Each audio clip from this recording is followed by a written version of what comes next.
Merci de votre invitation et merci à la ville de Grenoble d'organiser ce type de débat. Et puis il y a un an, pratiquement jour pour jour, j'étais déjà ici pour les premiers états généraux de la migration.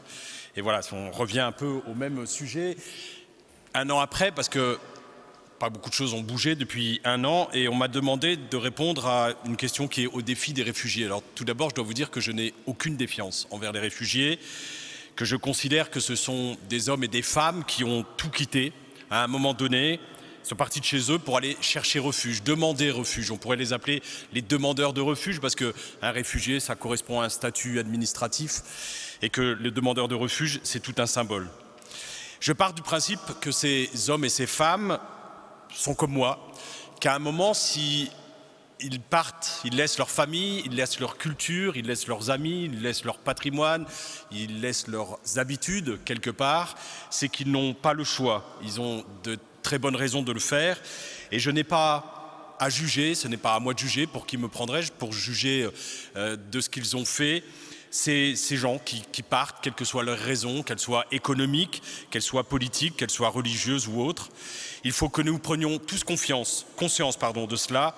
Personne n'est là pour juger de la raison ou si elle est bonne ou non. Le défi n'est donc pas dans les réfugiés, mais plutôt dans l'accueil de ces réfugiés.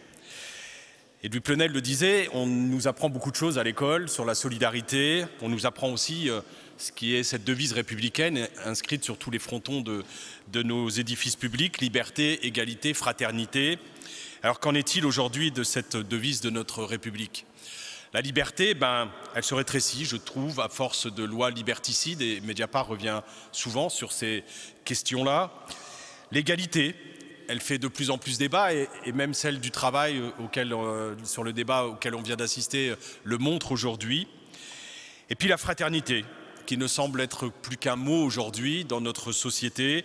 C'est cette notion que le Larousse définit comme telle. C'est le lien de solidarité qui devrait unir tous les membres de la famille humaine. Et quand même, c'est quand même une belle devise que notre devise républicaine, notamment avec ce mot fraternité. Alors qu'en est-il de cette crise aujourd'hui? Mais peut-on réellement parler de crise? Le Liban, avec 6 millions d'habitants, accueille 1 million de réfugiés, ce qui représente à peu près 17% de sa population. L'Ukraine, 45 millions d'habitants, accueille près de 2 millions de réfugiés, soit 4,2% de sa population. La Turquie, environ 80 millions d'habitants, accueille, c'est un grand mot pour la Turquie, compte 3,100 millions de réfugiés, soit 3,8%. Et nous, les 28 États de la Commission européenne, de la communauté européenne, avec nos 525 millions d'habitants, nous accueillons péniblement 3,6 millions de réfugiés, soit 0,7% de notre population. Ce sont les chiffres de 2016. Donc, on le voit bien, ce n'est pas une crise des migrants, mais bel et bien une crise de l'accueil dans notre pays. 53 millions au total de réfugiés dans le monde. Sur 7 milliards d'habitants, c'est peu, c'est 0,75%. Et encore dans ces réfugiés, 4 millions de Syriens sont en dehors de leur pays, mais 7 millions de Syriens sont des réfugiés à l'intérieur même de leur pays, et c'est le cas de beaucoup de lieux à travers le monde. En 2014, les USA, avec l'Union européenne, avec le Canada, avec l'Australie, ont en fait accueilli que 15% de ces réfugiés à travers le monde.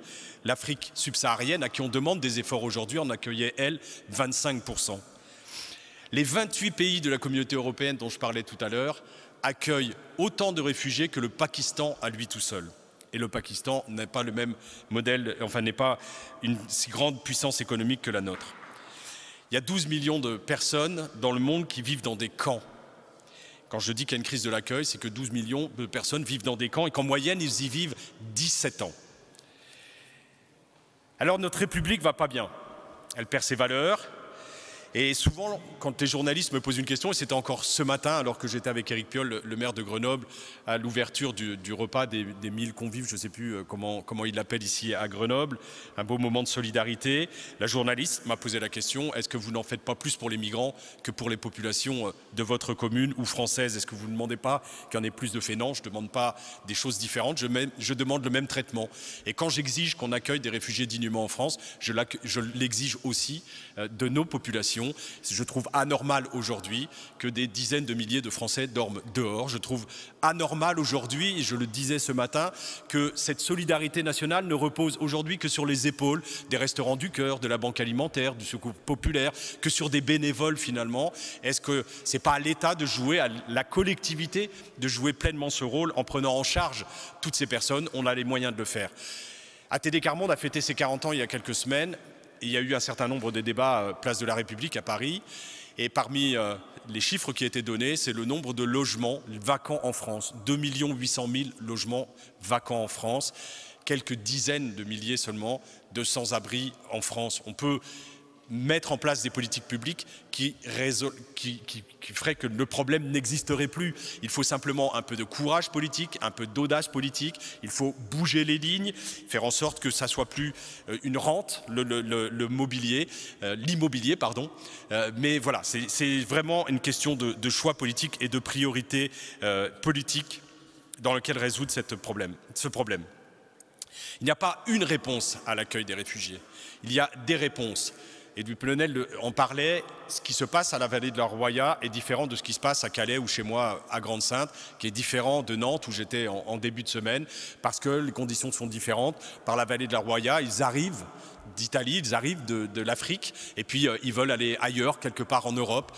Chez moi, quand ils sont chez moi ou à Calais, ils veulent aller en Angleterre. Quand ils sont à Nantes, ils veulent demander l'asile en France. Donc il n'y a pas une solution, il y a des solutions à mettre en œuvre. Et c'est l'État qui doit être fer de lance de cette organisation-là. Pas seul, parce que je pense que l'État ne sait pas. L'État ne sait pas faire, il doit s'appuyer sur les gens de terrain, sur les associations, sur les ONG. Et c'est ensemble que doivent se construire les solutions pour accueillir ces personnes qui sont en souffrance de ce qu'ils ont vécu dans leur pays, que ce soit du terrorisme, que ce soit même souffrance économique, parce qu'ils n'avaient rien pour se nourrir, pour nourrir leur famille, et donc souffrance psychologique rendue d'autant plus forte à travers les pays qu'ils ont traversés.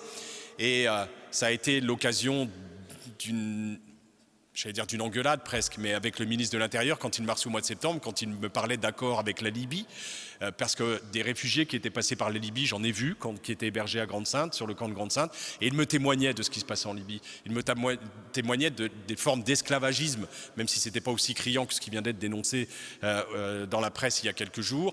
Il me parlait des sévices qu'ils subissaient, des tortures qu'ils subissaient, des viols que subissaient les femmes dans ce pays. Et comme avec la Turquie, je n'admets pas que l'Union européenne, que la France discute avec ces pays-là pour qu'on retienne les réfugiés dans ces pays qui n'arrivent pas dans notre Europe.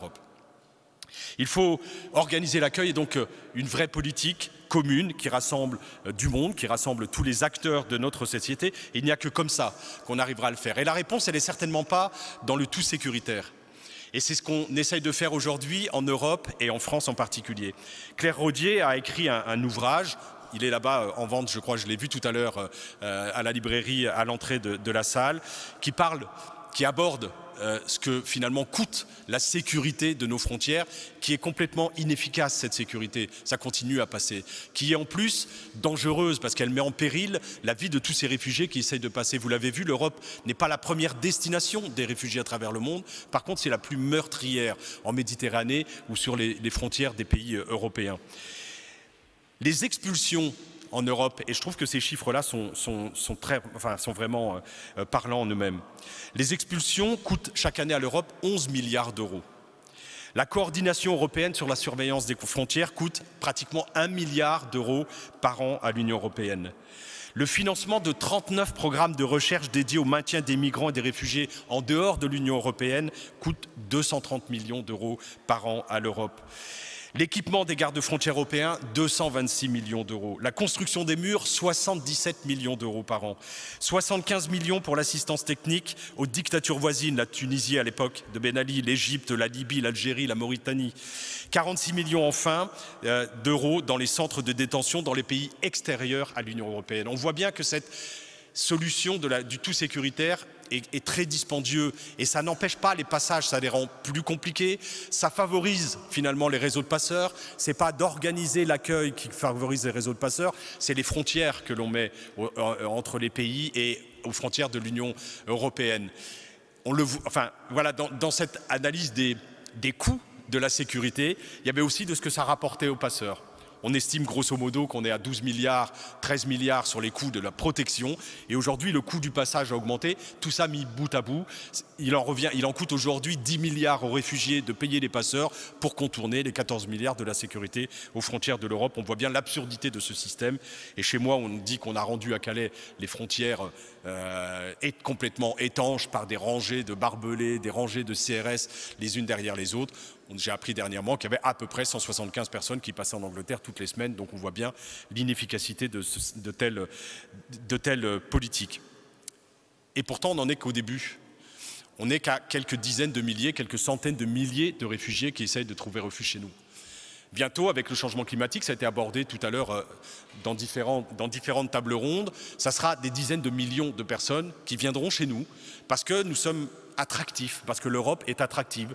L'Europe, c'est la liberté pour beaucoup de pays de monde, d'habitants de pays de ce monde. L'Europe, c'est la richesse aussi, on est la première puissance économique mondiale.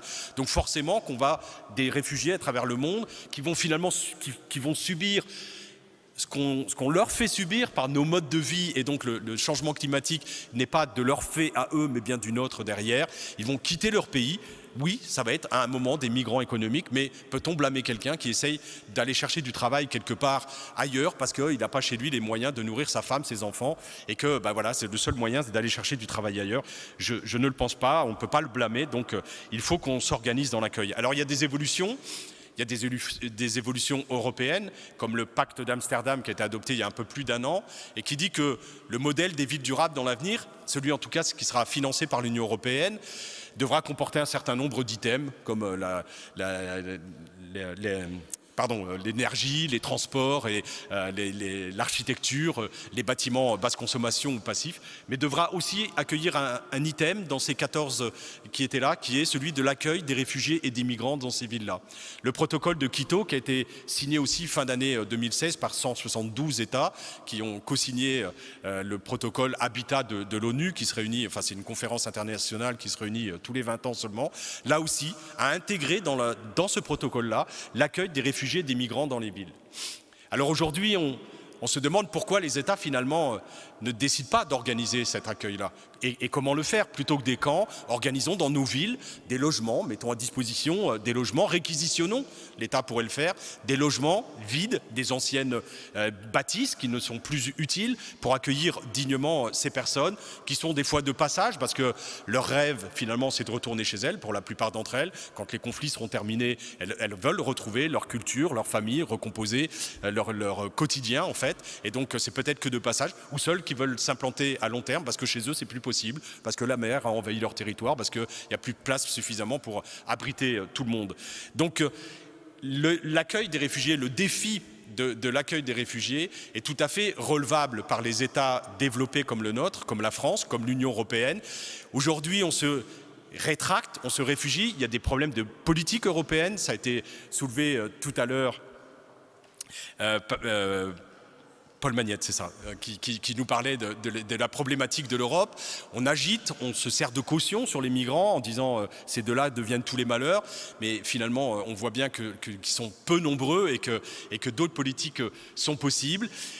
Il faudrait qu'on puisse dans notre Europe, même si elle est importante, effectivement, pour relever un certain nombre de défis, il faudrait qu'on puisse quand même mettre des décisions, quand l'Europe refuse d'en faire, à quelques pays qui choisissent de le faire pour montrer l'exemple et montrer que c'est possible. C'est ce que j'ai fait dans ma commune en montrant qu'un accueil est possible, qu'accueillir 2500 réfugiés, alors qu'on est une ville de 23 000 habitants, où il y a 25% de chômage, où il y a 33% qui vivent sous le seuil de pauvreté, on peut accueillir dignement. Et la population comprend cet accueil-là à partir du moment où le politique accompagne.